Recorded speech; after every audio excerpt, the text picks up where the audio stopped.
Qualquer orquídea pode ser plantada no carvão? E quando ela estiver florindo, será que eu continuo ou eu paro a adubação dela? Essas e mais algumas perguntas eu vou estar respondendo no vídeo de hoje.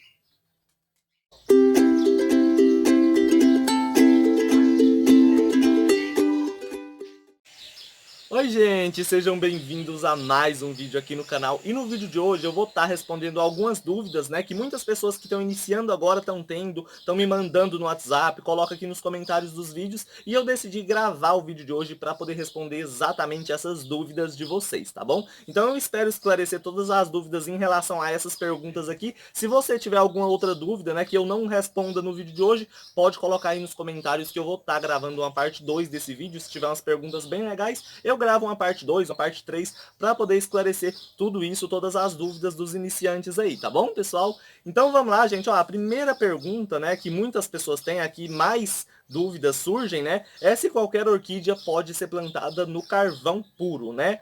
Então, gente, não é qualquer orquídea que pode ser plantada no carvão. Por quê? A gente tem orquídea de hábito epífito e tem orquídea de hábito terrestre. As terrestres, elas não vão se desenvolver no carvão puro, tá? Tem que tomar muito cuidado com isso. Se você tem alguma planta terrestre aí e tá pensando em colocar no carvão, não faça isso. É melhor você fazer um mix de casca de pinos, carvão, brita, terra vegetal e plantar elas, tá bom? Agora, as orquídeas epífitas, elas sim podem ser plantadas no carvão, tá? Só que aí a gente entra para a segunda pergunta, que é se toda orquídea plantada no carvão tem que regar todos os dias. E não é toda, tá, gente? Tipo, a primeira pergunta é se toda orquídea pode ser plantada no carvão, igual eu falei, as epífitas podem, só que no caso das regas, vocês vão ter que ver planta por planta, tá? Tem plantas que não gostam de muita umidade, tem plantas que gostam de muita umidade, então vocês vão ter que estar fazendo meio que uma separação para poder organizar certinho as regas, tá bom? No caso de dendróbions, catleias, o denfal, né, que é um dendróbium híbrido, deixa eu ver mais o que, gramatofilo, maxilária, oncidium, essas plantas vocês podem regar dia sim, dia não.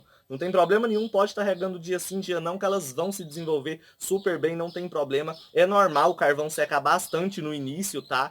Até com o tempo ele vai se umedecendo e vai ficando um tempinho a mais úmido ali. Mas no início é normal secar, não precisa ficar regando toda hora, porque isso vai atrapalhar um pouco o desenvolvimento da planta. Rega uma vez por dia já basta, que ela vai se desenvolver bem. No caso dos bulbophyllums, né, vocês podem regar todos os dias, os bulbophyllums, né? Eu tô falando das outras plantas, vocês podem regar dia sim, dia não, tá bom? Bulbophyllum, phalaenopsis, essas mini e micros, vocês podem regar todos os dias, porque são plantas que necessitam de um pouco mais de umidade, né? Essas plantas que não gostam de um sol muito forte, plantas de lugares mais úmidos, né, e mais sombrios, vocês podem regar todos os dias, não tem problema nenhum, desde que seja uma vez por dia, tá? Isso é bem importante, tá bom? Então vamos lá para a próxima pergunta. A terceira pergunta, gente, também, né, entra aí nesse negócio das regas, né, que é se toda orquídea plantada aí no reservatório de água, né, no pet com reservatório, ou então um vasinho com reservatório de água embaixo, se elas devem ser regadas ou não, só deixar lá. Primeiramente, quando vocês plantam elas, elas vão estar mais na superfície do substrato. Aquela água que fica ali embaixo, ela vai umedecer mais a parte de baixo, né? Então vocês têm que regar sim, tá? No início vocês têm que regar menos que essas outras plantas, é lógico, né? Não precisa ficar regando todos os dias, dia sim, dia não, porque ela mantém mais umidade do que as outras. Só que vocês têm que manter uma a duas regas por semana para ela poder ter uma certa umidade na parte de cima e desenvolver as raízes, tá? Quando as raízes entram em contato com a água, aí vocês podem regar só uma vez por semana, já basta, porque ela vai sugar ali toda a água que ela necessita por aquela raiz que desceu para baixo, tá bom? Então, enquanto ela não encostou na água, nenhuma raiz desceu, vocês regam, tá? Bem menos que as outras normais, que não tem reservatório, né? Mas tem que manter aí um certo período de regas para elas se desenvolverem, tá bom? A quarta pergunta, gente, muitas pessoas têm essa dúvida, né? Se orquídeas que estão emitindo a haste floral, elas devem ser adubadas normalmente. E aí eu já vou entrar também em outra pergunta, né? Que muitas pessoas perguntam que se a gente deve usar o adubo de floração só quando a planta está emitindo a haste floral. Então vamos por partes. Quando a planta está soltando a haste, vocês podem continuar normalmente a adubação. Eu aqui em casa, mesmo quando ela está florida, eu adubo. Não tem problema, não vai causar mal para a planta. mais nutrientes para ela se desenvolver, para ela não se debilitar, né, no período ali que ela está florindo, porque ela gasta muita energia. Então as adubações têm que seguir normalmente para dar um nutriente para a planta, para ela se desenvolver e não enfraquecer com a floração, tá bom? Então aqui eu continuo normalmente, só que tem que tomar cuidado com o adubo entrar em contato com as flores, tá? Não é muito bom vocês molharem as flores com os adubos, né? Quando vocês forem borrifar, tomem cuidado, molha só o vegetal da planta mesmo, que ela vai se desenvolver, não vai ter problema nenhum. No caso, se você ficar molhando muito as flores dela com o adubo, pode ser que a floração dure menos, tá? Então é só isso, o mal não causa não. Aí a gente entra no caso do adubo de floração, se é só quando sai a haste floral na planta, se você entra com adubo de floração só quando a haste está sendo emitida pela planta, né? Não, pessoal, adubo de floração vocês usam o ano todo, tá? Porque ela vai, durante o ano, ela vai juntando os nutrientes, vai juntando. Quando chega no período de floração, ela vai usar os nutrientes que ela juntou durante todo o ano, durante todo o período que ela estava se desenvolvendo e sem flor, né? Então, se você entra com adubo de floração, quando ela já está emitindo a haste, aí já não tem mais jeito, ela já está tirando os nutrientes que ela pegou durante o ano. E esse que você vai começar agora não vai fazer praticamente nenhum efeito. Então, adubo de floração vocês colocam o ano todo, tá? Igual eu sempre falo aqui, eu uso o de crescimento e o de floração. Os dois adubos que eu uso químicos são só esses. O de crescimento é 30-10-10, floração é o 9-45-15. Eu vou sempre alternando durante o ano todo e vocês podem ver, eu estou tendo ótimos resultados, as catleias estão florindo bastante, logo logo estão abrindo várias flores aqui e eu vou estar mostrando o resultado. Eu sempre mostro, na verdade, né? Sempre faço tour aqui pelo Orquidário mostrando tudo para vocês, todo o desenvolvimento das plantas e está sendo um desenvolvimento muito bom, né? Eu sempre gosto de estar mostrando para vocês verem que o que eu falo realmente está acontecendo, né? Então, quanto ao adubo, vocês adubam o ano todo. Se a planta estiver florida, você pode adubar normalmente. Agora, se você pegou ela, colocou dentro de casa, né? Quer deixar lá decorando a casa, aí não tem necessidade. Mas se você vai deixar no orquidário, a adubação pode seguir normalmente, que não vai fazer mal, pelo contrário, vai ajudar a planta a ficar mais forte, né? E não se debilitar com o gasto de energia que ela usou, né, na floração dela, tá bom? A quinta pergunta é sobre o sombreamento, sobre o sombrite. Qual sombrite usar para cada espécie? E, gente, não tem como eu falar para vocês, tipo assim, essa, vocês colocam só essas que vão ficar no de 50, essas outras ficam no de 70, a outra no de 80. Não tem como, porque são muitos gêneros, né? São muitas plantas, então cada planta tem sua particularidade, cada planta a gente tem que, no caso, pesquisar sobre cada espécie que a gente tem, né? As mais comuns, dendróbions, catleias, oncidiums, essas plantas eu vou estar falando no vídeo aqui para vocês, né? Agora, essas outras plantas mais diferentes, né, mais raras, a gente tem que dar uma olhadinha aí, uma pesquisada para saber certinho qual que é o ambiente natural, o habitat natural dela, porque igual eu falo, sempre a gente deve imitar ao máximo o habitat natural da planta para ela poder se desenvolver bem, tá bom? Plantas, gente, que necessitam de muita luminosidade, sol pleno, o Grammatophyllum speciosum, Cirtopodium, Papillion antiteres, né, a Vanda teres, Renanthera, essas plantas mais resistentes, elas necessitam de sol pleno, tá bom? Vocês podem colocar no sol pleno o dia todo que não vai ter problema nenhum, tá? Sombrite de 50%, vocês podem colocar vandas, dendróbions.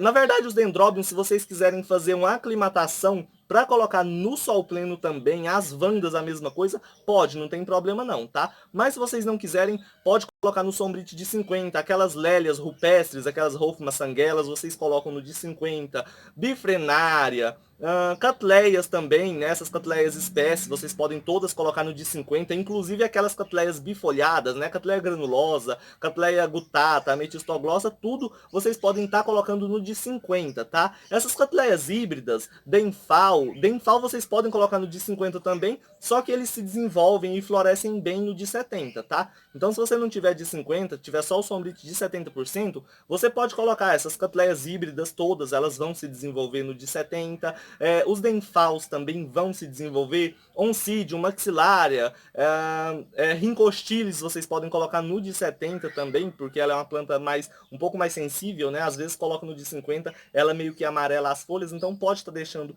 no de 70, tá bom? E é isso, deixa eu ver mais o que. A túnia vocês colocam no de 70, não tem problema nenhum, tá bom? Phalaenopsis também pode colocar no de 70 ou no de 80, tá, pessoal? Quem tiver o de 80, vocês podem colocar essas plantas no de 80, Bulbophyllums, essas coisas. Agora, se você só tem o de 50 e o de 70, vocês separam, tá? Plantas de mais luminosidade no de 50, de menos vocês colocam no de 70. Inclusive, os Bulbophyllums é bom vocês colocarem bem distante do Sombrite, no caso do de 70%, para eles não pegarem uma luminosidade muito forte e não esquentarem muito as folhas, porque tem o risco de queimar, tá bom? Mas igual eu falei, isso aqui é só um por cima mesmo que eu tô falando, tá? Vocês têm que pesquisar mesmo cada espécie em específico para saber quais as exigências da planta quanto às luminosidades dela, tá bom? Então, se alguém tiver dúvida, quiser me chamar no WhatsApp também, pode chamar lá que eu falo para vocês, porque se eu ficar falando aqui todas as plantas uma por uma, o vídeo vai ficar enorme, né? Então a gente para por aqui. Se vocês quiserem saber mais aí, vocês colocam aí que eu posso estar gravando um vídeo só sobre plantas de sol pleno. Depois eu gravo um vídeo só sobre plantas de sombrite de 50, de 70, de 80 e por aí vai, tá bom? Então se vocês quiserem, pode colocar aí nos comentários. Vamos para a próxima pergunta. Pessoal, e a última pergunta é sobre as pragas, né? Quais as principais pragas que atacam as folhas das orquídeas e os cuidados para eliminar? Primeiramente, para vocês evitarem essas pragas, é só vocês estarem cuidando das plantas, igual eu falei, no ambiente certo. Da luminosidade correta, a ventilação certa, que é bem importante, tá? Tem que ter uma boa ventilação para evitar isso. Adubação certinha para a planta ficar forte, porque se a planta tá saudável, tá forte, esses bichinhos podem até atacar, só que vai atacar mais fraco, o ataque não vai ser tão forte, entendeu? Então é mais fácil de vocês acabarem aí com essas pragas quando as plantas estão mais saudáveis e mais fortes. Outra coisa também que chama muito essas coisas é quando a planta tá só na sombra, não pega a luminosidade do sol. É muito perigoso isso, vocês tomem muito cuidado aí. Sempre é bom a gente estar colocando a planta para imitar o máximo do habitat dela, né? Com uma boa ventilação, não pode ficar muito úmido, nem abafado demais, né? Então tem que tomar cuidado com todos esses pontos aí, tá, pessoal? Substrato não pode ficar muito velho. Se o substrato fica velho, vai ajudar aí, né, na proliferação dos fungos e pode atacar a planta mais facilmente. Então é só vocês seguirem aí certinho as dicas que não vai ter problema nenhum quanto a isso, tá bom? As principais pragas, pulgões, colchonilhas, tá? São os primeiros que atacam muito as plantas, né? São insetos, gente. Para vocês matarem eles, é só usar qualquer inseticida que seja à base de água, tá? É bem importante que o inseticida seja à base de água e vocês podem jogar na planta, no vegetal da planta todo, uma vez, 2 vezes por semana mais ou menos, que vocês vão estar matando em 3 aplicações praticamente, já acabou tudo, tá bom? Aí, pessoal, a gente tem também os ácaros, né? Para vocês poderem combater ácaros, vocês podem usar qualquer acaricida. Os acaricidas são venenos específicos para matar os ácaros, né? Eles vão matar mais rápido, com mais eficiência, mas são mais difíceis de encontrar. Se vocês não encontrarem ácaros aí, eu até tenho um vídeo falando exatamente sobre eles aqui no canal. Tem um vídeo falando sobre as colchonilhas. Eu creio que tem sobre os pulgões também, que é quase a mesma coisa. Então, vocês podem estar dando uma olhadinha aí que tem vídeo sobre essas pragas praticamente todas aqui para vocês, tá bom? Que eu tô explicando certinho, em detalhes, como vocês vão combater, o porquê que elas aparecem, tá? Então é só vocês dar uma olhadinha aí no canal que tem vídeos sobre isso, tá bom? Aí os ácaros, vocês podem estar usando o enxofre, aquele enxofre da marca Jimmy, tá? É bem importante que vocês usem o da marca Jimmy, que ele é um enxofre mais específico para poder combater esses ácaros, tá? Aí vocês podem estar usando também inseticida. Aqui em casa eu uso Caltrine, né? Eu coloco o Caltrine 2 vezes por semana, durante um mês mais ou menos, borrifo na planta, acaba com o ataque dos ácaros. Também tem o método do leite. Vocês colocam 200 ml de leite em meio litro de água, borrifa na planta toda, né? E esse método é mais para as pessoas que têm alergia a esses remédios químicos, né? Não gostam de estar colocando componentes químicos nas plantas, então vocês podem estar usando, né? 200 ml de leite, meio litro de água, mistura, borrifa na planta 3 vezes por semana, durante um mês e meio, vai estar acabando aí com o ataque dos ácaros, tá? É bem importante que vocês observem as plantas todos os dias para poder pegar a infestação no início, tá? Porque quando a infestação fica muito grande e ataca totalmente a planta, aí é mais complicado vocês combaterem com esses outros métodos, né? Vocês vão ter que ir diretamente pro acaricida para poder combater aí com eficácia, tá?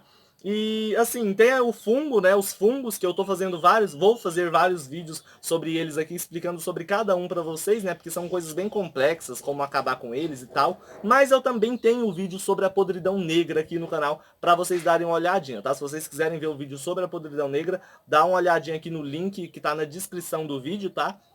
Só vocês clicarem, vocês vão lá pro vídeo e assistam lá, que eu tô explicando certinho como tá eliminando a podridão negra, né? Vocês podem estar usando aí um fungicida, né? Que vai combater mais rápido, né? E com mais taxas de sucesso, no caso fungicida. E tem um outro método, que eu já vou aproveitar e falar aqui para vocês, né? Que vocês vão pegar a planta que está atacada pela podridão negra, cortar toda a parte que está afetada, né? Tirar a planta do substrato, tirar a planta do orquidário, coloca dentro de casa, no lugar que não tenha umidade, deixa ela lá descansando por umas 2 semanas mais ou menos, sem nenhuma umidade, sem regar, sem nada. Após essas semanas, vocês vão dar uma olhadinha e ver se a planta não continuou com o ataque. Se o ataque não continuou, aí vocês podem estar replantando em um vaso novo, substrato novo, tudo novo, e tá colocando, né, aos poucos no local certo dela e colocando as regas normalmente. Mas é bem importante que quando vocês voltarem com as regas, vão voltando com cuidado, tá? Aos poucos, para não encharcar demais e o fungo voltar, tá bom? Se vocês quiserem ver mais detalhes aí, é só olhar aí no vídeo que eu tô explicando com mais calma para vocês sobre esse combate da podridão negra, tá bom? Então assim, pessoal, as 6 perguntas de hoje eram essas, tá? Porque senão o vídeo vai ficar muito longo. Eu espero ter tirado as dúvidas de vocês quanto a essas perguntas aqui. Se você tem mais alguma outra pergunta, coloca aí nos comentários que eu vou estar fazendo uma parte 2 desse vídeo para responder aí as dúvidas de vocês, tá bom? Então é isso, um grande beijo, um grande abraço e até o próximo vídeo. Se você não é inscrito no canal, se inscreve aí, tá? Ativa o sininho de notificação para sempre que eu mandar vídeos novos, vocês receberem aí, tá bom, pessoal? Então um beijo, um grande abraço e até o próximo vídeo. Tchau, tchau, gente!